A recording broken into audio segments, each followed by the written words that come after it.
नमस्कार। आज का मुद्दा में आज हम बात करेंगे नोबेल पुरस्कार से नवाजे गए भारतीय वैज्ञानिक वेंकटरमण रामकृष्णन की। उनको उनके दोस्त वेंकी के नाम से जानते हैं और उन्होंने साफ तौर पर यह कहा है कि होम्योपैथी और ज्योतिष ये दोनों बेकार हैं। उन्होंने जोर देकर कहा कि ग्रहों का किसी की भी जिंदगी से कोई संबंध अब तक विज्ञान में साबित नहीं हुआ है। साथ ही साथ उन्होंने होम्योपैथी को लेकर बेहद कठोर टिप्पणी की है। रामकृष्णन के इस बयान से होम्योपैथी और ज्योतिष से जुड़े लोगों ने ऐतराज जताया है। अगले आधे घंटे तक हम इसी पर करेंगे बात कि क्या ज्योतिष और होम्योपैथी वाकई बेकार हैं। दोनों पक्षों के लोग हमारे साथ होंगे, लेकिन पहले देखिए ये रिपोर्ट।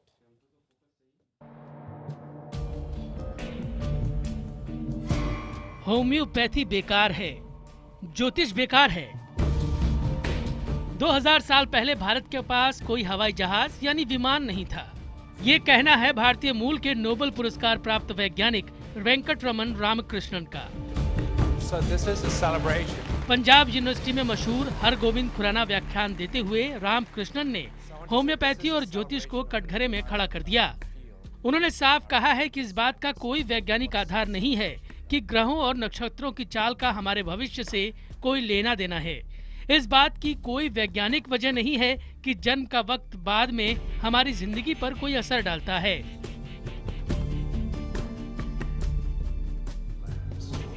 रामकृष्णन ने होम्योपैथी पर भी सवाल खड़े किए। उनके मुताबिक ये विधा जर्मनी में शुरू हुई। उनका दावा है कि इसका कोई असर नहीं होता है। वो तो यहाँ तक कह गए कि नल के पानी में होम्योपैथिक दवाओं से ज्यादा आर्सेनिक होता है। उन्होंने भारतीय साइंस पर भी सवाल उठाया। वेंकटरमण ने कहा कि होम्योपैथी विधि इलाज के लिए कारगर नहीं है, बावजूद इसके साइंस इसका खंडन क्यों नहीं करती है। वेंकी के नाम से मशहूर वेंकटरमण ने कहा कि इस बात का भी कोई प्रमाण नहीं है कि भारत में 2000 साल पहले एविएशन तकनीक थी। उन्होंने पिछले साल साइंस कांग्रेस में हुई इस तरह की बातों को भी हल्के में उड़ा दिया। उन्होंने कहा कि साइंस डेटा के आधार पर चलता है। अगर किसी ने कोई खोज की तो उसको इस तरह से पेश करना होता है कि दूसरा उसको वेरीफाई कर सके। वेंकी के इस बयान को ज्योतिषियों और होम्योपैथिक डॉक्टरों ने गलत करार दिया है। सूर्य का जो है प्रभाव हमारे पृथ्वी पे पड़ रहा है और उसकी जो ऊर्जा जो है बढ़ रही है या कम हो रही है, इसको लोग मान रहे हैं। तो जो पूरे पृथ्वी को, पूरे ब्रह्मांड को जो चीज़ प्रभावित कर रही है वो मानव को भी प्रभावित कर रही।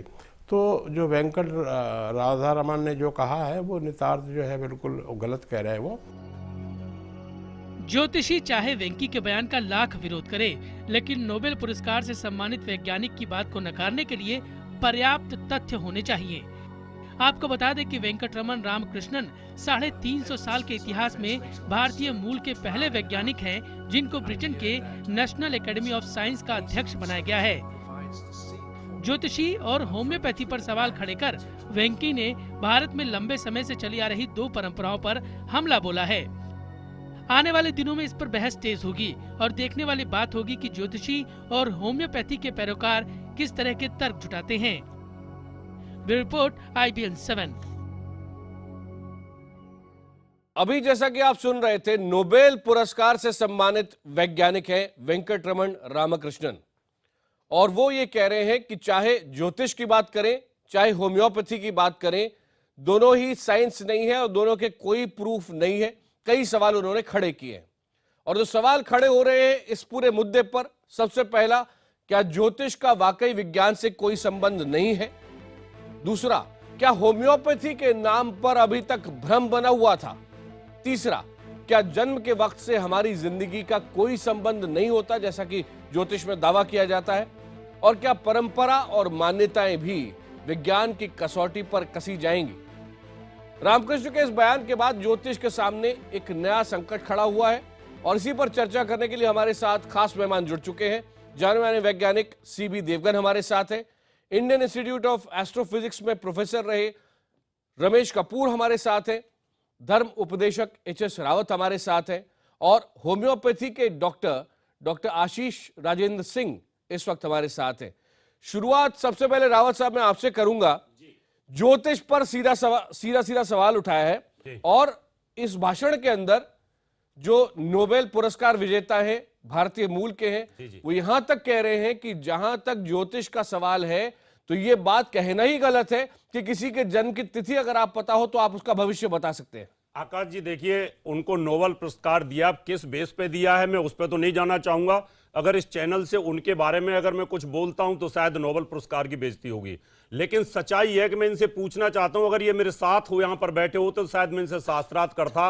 मैं बताना चाहता हूं, ज्योतिष एक विज्ञान और पराविज्ञान का विज्ञान है। इसके अंदर बहुत सारी विज्ञान में भी ऐसी चीजें होती हैं जो विजिबल नहीं होती है, वो इफेक्टिव होती हैं। मोबाइल सेट एक रेडिएशन से चलता है, दिखाई नहीं देता कहां से चल रहा है, लेकिन उसका काम इफेक्टिव होता है। और मैं बताना चाहता हूं, हमारे पास विक्रमी संवत जब से चालू हुआ तब से हम चंद्र ग्रहण और सूर्य ग्रहण की जानकारी परफेक्ट देते हैं। और विज्ञान वो होता है जहां पर कैलकुलेशन होती है, और जहां कैलकुलेशन और सिस्टम होता है उसी को हम विज्ञान बोलते हैं। नहीं, लेकिन उन्होंने कैसे बोला मुझे रावत जी इसमें बहुत महत्वपूर्ण चीज है, और इसी में देवगन जी आपको यहां पे लाना चाहूंगा डिबेट के अंदर, क्योंकि जो रामकृष्णन कह रहे हैं वो ये कह रहे हैं कि साइंस डेटा पर आधारित होता है। और अगर आप देखें कि कोई जब भविष्य बताता है तो कुछ तो या तो ऐसी चीजें कहता है जो आप सोच सकते हैं आगे कि ऐसा शायद हो सकता है, और दूसरा कि साइंस की दृष्टि से वो रैंडम है, कभी सच होता है कभी नहीं होता है।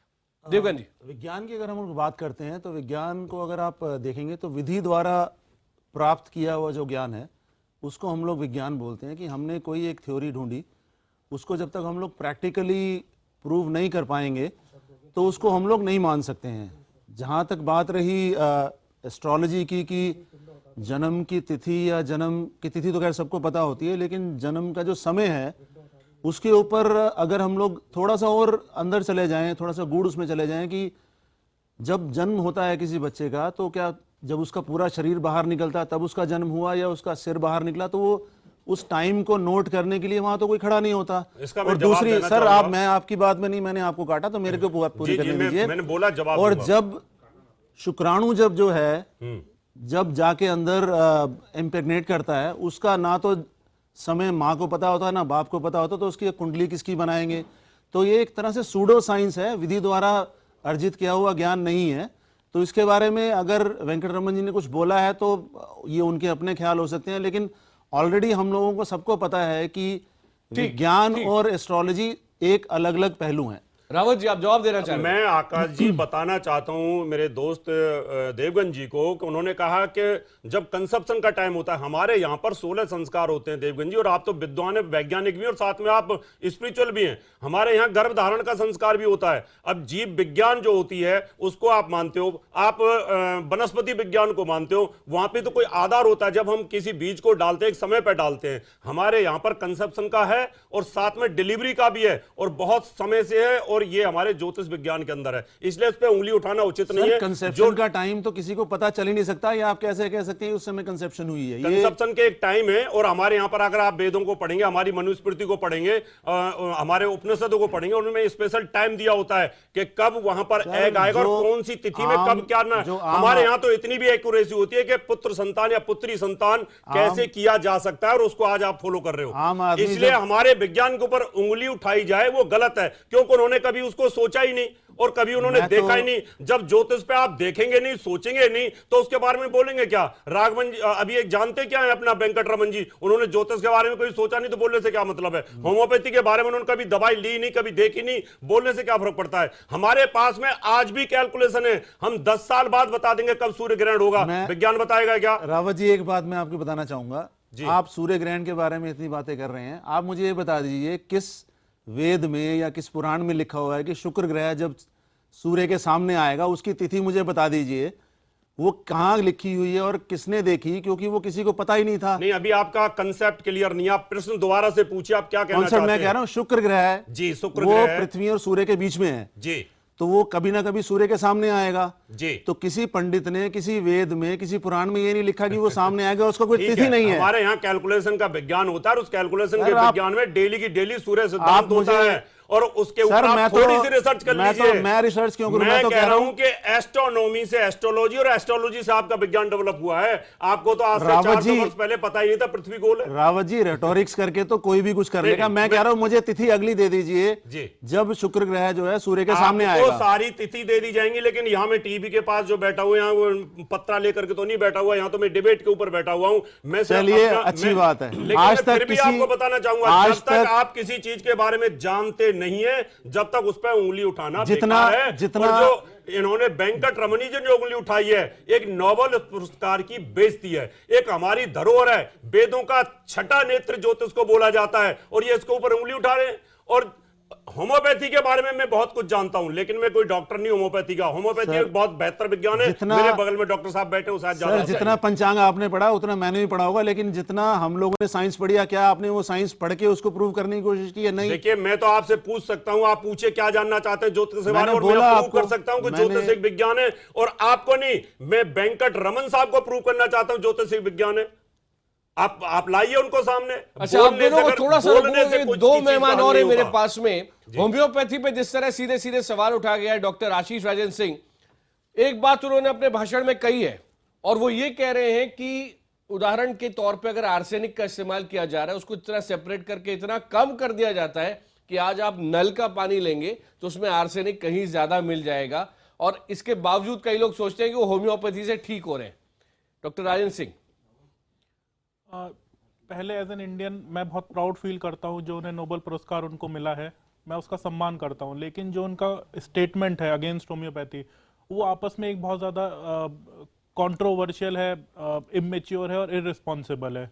उसकी वजह है जो उन्होंने स्टेटमेंट दिया था कि होम्योपैथी एक विश है, एक विश के ऊपर काम है, एक बिलीफ है, सिर्फ उसके ऊपर काम करता है। मैं उनसे ये पूछना चाहता हूं किसके बिलीफ के ऊपर काम करता है? आपके बिलीफ के ऊपर काम करता है, पेशेंट के बिलीफ के ऊपर काम करता है? वो वही तो कह रहे हैं कि जब आपको कोई दवाई दी जाती है तो जैसे कोई प्लेसिबो होता है कि वो उसको लगता है बीमार को कि मुझे कोई दवाई मिल गई है तो वो उसके बारे में सोच के ठीक हो जाता है। ऐसी कोई मेडिसिनल प्रॉपर्टीज होम्योपैथी में नहीं है। आपको क्या लगता है कितनी सीरियस बीमारियां ठीक हो जाएंगी? आप इससे कैंसर ठीक कर सकते हैं, आप इससे हार्ट कंडीशन ठीक कर सकते हैं। क्या आप इसको इमरजेंसी कंडीशन में कोई पेशेंट ये सोच के बैठा होता है कि मुझे दवाई मिल जाएगी मैं ठीक हो जाऊंगा? मैं वही उनसे पूछना चाह रहा हूं किसके बिलीफ पे आप काम कर रहे हो? प्रोफेसर रमेश कपूर भी हमारे साथ है, पेशेंट के ऊपर। डॉक्टर कपूर, आपसे समझना चाहूंगा क्योंकि आप धर्म को भी जानते हैं एक तरफ, और दूसरी तरफ इंडियन इंस्टीट्यूट ऑफ एस्ट्रोफिजिक्स में काम कर चुके हैं आप। आपसे जानना चाहूंगा क्योंकि ये सारी जो बहस हो रही है इसमें कहीं ना कहीं ये बात इससे भी जुड़ती है कि IIS जैसे संस्था जब कोई कार्यक्रम करती है, जब भारत में साइंस को लेकर कार्यक्रम करते हैं, तो क्या उसमें कहीं भी थोड़ी भी जगह हो सकती है, चाहे वो होम्योपैथी जैसी कोई चीज हो या फिर वो एस्ट्रोलॉजी जैसी चीज हो? डॉक्टर कपूर, देखिए, विज्ञान में एस्ट्रोलॉजी के लिए कोई स्थान नहीं है। पहली बात तो ये है क्यों नहीं है कि आप एक कारण बताइए क्यों नहीं है? अगर इतिहास में नहीं, आप एक कारण बताइए डॉक्टर कपूर साहब, ज्योतिष का क्यों नहीं है? क्या आपके पूर्वज ज्योतिष को नहीं मानते थे? आपका नाम डॉक्टर कपूर क्या ज्योतिष के थ्रू नहीं रखा गया?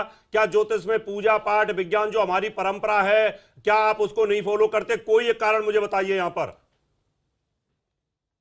देखिए, आप इसके अगर इतिहास में जाएं तो आज से करीब 2000 साल पहले भारत में एस्ट्रोलॉजी के बारे में थोड़ा बहुत जो है काम शुरू हुआ, लेकिन मुख्य रूप से हम विज्ञान कर रहे थे। ग्रहों की गति को देखते थे कि कब उदय होगा, सूर्य कब उदय होगा, चंद्रमा कब अस्त होगा, इत्यादि ये सब बातें होती थी। लेकिन ये केवल आकाशीय पिंड हैं।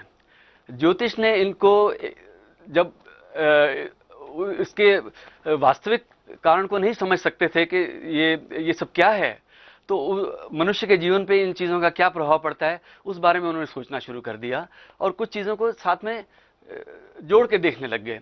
विज्ञान में इस सब के लिए कोई स्थान नहीं है, इसलिए कि अगर आप ये कहते हैं कि कोई ग्रह आपके जीवन पे असर करता है, अगर सूर्य अपनी रोशनी खत्म कर दे या चंद्रमा की रोशनी ना रहे तो हमारे जीवन का क्या होगा? सर, सूर्य और चंद्रमा अपनी रोशनी ऐसे खत्म ही नहीं कर सकते हैं। क्यों नहीं खत्म कर सकते? उसके पीछे विज्ञान है। मैं कह रहा हूं कि अगर मैं आपको यहाँ क्या ज्योतिष कहीं तो अब आप मानते नहीं है, आप किसी सिद्धांत को आप सोचते नहीं है, उसको वैज्ञानिक को भी कहीं ना कहीं आध्यात्मिक सोचना पड़ेगा। आप ऐसे नहीं बोल सकते ज्योतिष का कोई आधार नहीं है। अगर आधार नहीं है तो इतने बड़े ग्रंथ महाभारत के अंदर भी अगर आप देखेंगे तो भीष्मपिता मैंने बोला था कभी दक्षिणाने और मैं उत्तरायण में प्राण त्यागूंगा, कहां जिक्र नहीं है। त्रेता के अंदर आप देखिए उनका जब भगवान राम का अभिषेक हो रहा था तो उस समय भी वहां मूर्तों की वहां पर तुलसीदास जी ने लिखा, कहां नहीं है बताइए। अब आप कौन सी हिंदू धर्म के ऊपर अपने ही वैज्ञानिक किस प्रकार से रावत जी आप अभी इसको हिंदू धर्म के ऊपर आप विज्ञान में इन सब चीजों को मत मिलाइए। आप पहले ये बताइए कि कौन सा ग्रह, आप पहले ये बताइए कि क्या ग्रह किसी इंसान की जिंदगी के ऊपर असर कर सकते हैं? बिल्कुल, पूरा जीवन ही हमारा ग्रहों के द्वारा चलता है। करोड़ों लोगों में, अरबों लोगों में द्वारा ही हम धर्म में डेवलप होते हैं। वैज्ञानिक साहब आपको समझने की जरूरत होगी। आप कौन सी किरण है? कौन सी किरण है जरा बताइए। ग्रहों से जो कर सकता हूँ रावत जी, ग्रहों से जो किरणें आती हैं वो सूर्य से ही आती हैं, क्योंकि सूर्य किरणें से हैं। विज्ञान को आज तक नहीं हमारा पता चला गर्भ का डेवलपमेंट होता है। आप अगर किसी एक ग्रह की किरण को किसी व्यक्ति के साथ दिखा दीजिए उसका गर्भ नष्ट हो जाएगा। आपको पता नहीं है तो आप ज्योतिष पर रावत जी किसी का गर्भ आपने कभी ऐसे नष्ट करके देखा जो आप बता रहे हैं हम लोग? आप मेरे साथ बैठिए, मैं करा के दिखाता हूं आपको। सर ये क्या बात कर रहे हैं आप बैठिए तो सही, लेकिन इस प्रकार से आपको उंगली उठाने का अधिकार नहीं है। इस तरह से आपको ज्योतिष एक पवित्र विज्ञान है और ग्रहों की किरणों से चलता है। रावत जी विज्ञान पवित्र नहीं होता है, ये हमारी भावनाएं होती हैं जो बताती है पवित्र या अपवित्र क्या है। तो इसको आप इस तरह से मैं सिर्फ आपसे अजय देवगन जी पूछना चाहता हूं, मेरी बात बताइए। दो चीजें, एक विज्ञान एक पराविज्ञान है।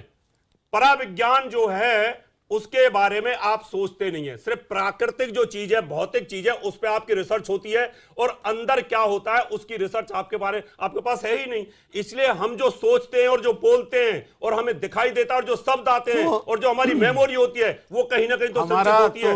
रावत जी मेरे हिसाब से तो आपका मानना यह है कि हम लोग जो पहले जो युग था वो बहुत बढ़िया था, हम तो पाषाण युग में आ गए हैं, ना हमारे पास वो यंत्र है ना हमारे पास वो ब्रह्मास्त्र है। मैं कहता हूं सब कुछ गायब है। वैज्ञानिक युग ही कहीं ना कहीं आध्यात्मिकता को नष्ट करने पर लगा हुआ, वो सोचते नहीं है। और मैं फिर यहां भविष्यवाणी करता हूं 50 साल बाद वैज्ञानिक ज्योतिष के माध्यम से देखेगा और सोचेगा और वैज्ञानिक ही सबसे बड़ा ज्योतिषी हो जाएगा। मैं यहां से भविष्यवाणी करता हूं। ना तो 50 साल के बाद मैंने होना है ना आपने होना, तो इसका व्यर्थ है इस बात का करना। लेकिन विज्ञान को जो हम लोग बोलते हैं वो किसी ना किसी कसौटी पे जब खड़ी, अगर मैं रावत जी बात पूरी कर लेने दीजिए। विज्ञान को हमारा जो शरीर है वो ग्रहों की किरणों से, ग्रहों की तरंगों से चलता है, इसके ऊपर शोध होनी चाहिए। और जब आप शास्त्रार्थ करने के लिए तैयार हो और मैं इसको प्रूव कर सकता हूं। रावत जी ज्योतिषी खुद क्यों नहीं शोध करते, दूसरों पे क्यों डाल देते हैं इस चीज को? आप लोगों को फंड मिलता है सरकार का, हम लोगों को फंड नहीं मिलता। हम तो हम लोग उससे अपना गुजारा करते हैं। वैज्ञानिक आप लोगों को फंड सरकार का मिलता है। रावत जी एक बात ये सोच लीजिए, छोड़ना वैज्ञानिक हमेशा सरकार का आदमी होगा। मैं एक ऐसी सोसाइटी को रिप्रेजेंट करता हूं जिसने आज तक गवर्नमेंट से एक पैसा नहीं लिया है। हम लोग एक एनजीओ चलाते हैं, तो ऐसा नहीं है कि वैज्ञानिक जो है वो हमेशा किसी सरकार के साथ एसोसिएटेड होगा। और आपको अगर आप सुन लीजिए रावत जी 1 मिनट मेरी बात सुन लीजिए। रेटोरिक्स करके जैसे पॉलिटिक्स में हम लोग ऊंचा बोल के किसी को दबा देते हैं, तो वो बात मत करिए। ये मेरे ग्रहों का प्रभाव है, मेरी आवाज ऊंची निकलती है। और अगर रावत जी अगर रावत जी गलती से रावत जी एक बात सुन लीजिए, गलती से मैंने अभी आपको कुछ अपशब्द कह दिए तो आप ये तो नहीं बोलेंगे मेरे तो ग्रह में लिखा था ये?